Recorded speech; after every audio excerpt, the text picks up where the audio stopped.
أعوذ بالله من الشيطان الرجيم.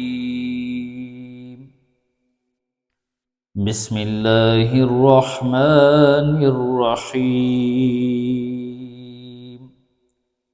اللہ کے نام سے شروع جو نہایت مہربان رحم والا.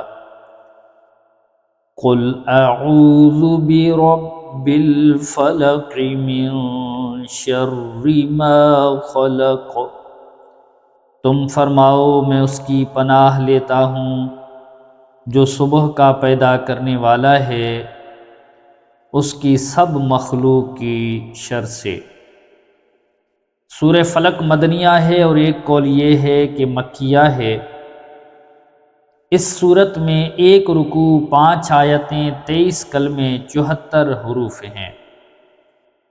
شان نزول یہ صورت اور سورۃ الناس جو اس کے بعد میں آئی یہ اس وقت نازل ہوئی جبکہ لبید بن عاصم یہودی اور اس کی بیٹیوں نے حضور سید عالم صلی اللہ علیہ وآلہ وسلم پر جادو کیا اور حضور کے جسم مبارک اور اعضائے ظاہرہ پر اس کا اثر ہوا،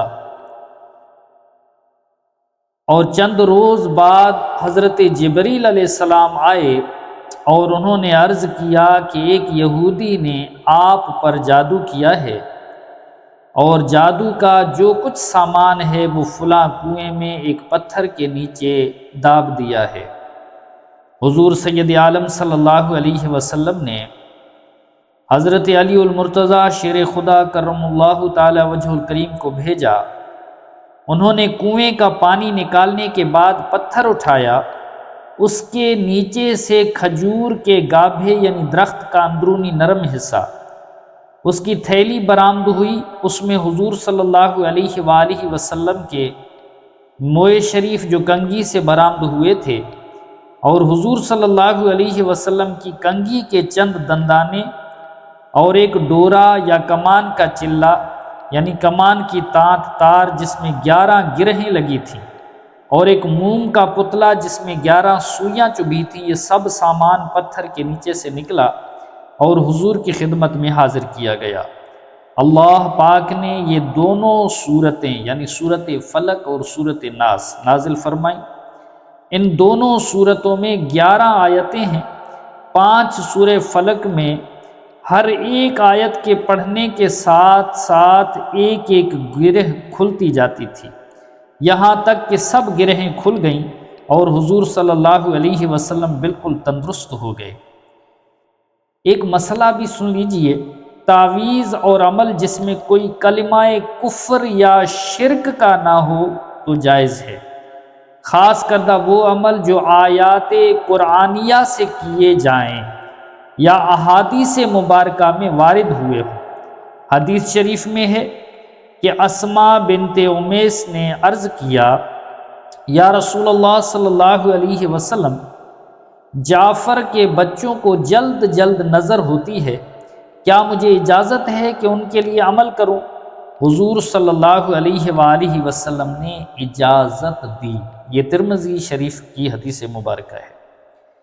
تعوذ میں اللہ پاک کا اس وصف کے ساتھ ذکر اس لیے ہے کہ اللہ تعالیٰ صبح پیدا کر کے شب کی تاریکی دور فرماتا ہے تو وہ قادر ہے کہ پناہ چاہنے والے کو جن حالات سے خوف ہے ان کو دور فرمائے.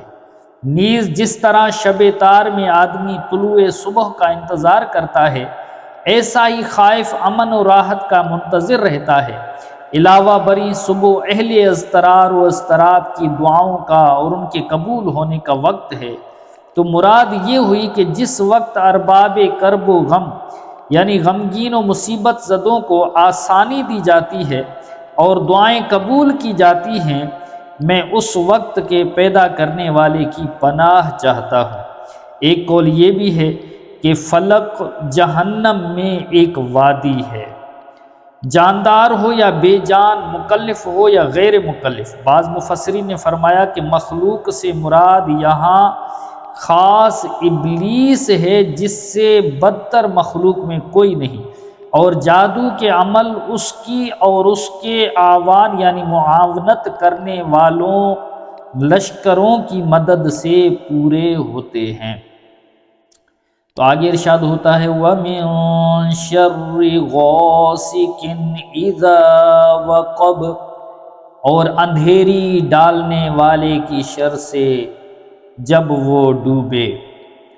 تفسیر، حضرت ام المومنین عائشہ صدیقہ رضی اللہ تعالی عنہا سے مروی ہے، رسول کریم صلی اللہ علیہ وسلم نے چاند کی طرف نظر کر کے ان سے فرمایا، اے عائشہ، اللہ کی پناہ لو اس کی شر سے، یہ اندھیری ڈالنے والا ہے جب ڈوبے۔ وَمِن شَرِّ النَّفَّاثَاتِ فِي الْعُقَدِ، اور ان عورتوں کی شر سے جو گرہوں میں پھونکتی ہیں، یعنی جادوگر عورتیں جو ڈوروں میں گرہ لگا لگا کر ان میں جادو کے منتر پڑھ پڑھ کر پھونکتی ہیں، جیسا کہ لبید کی لڑکیاں۔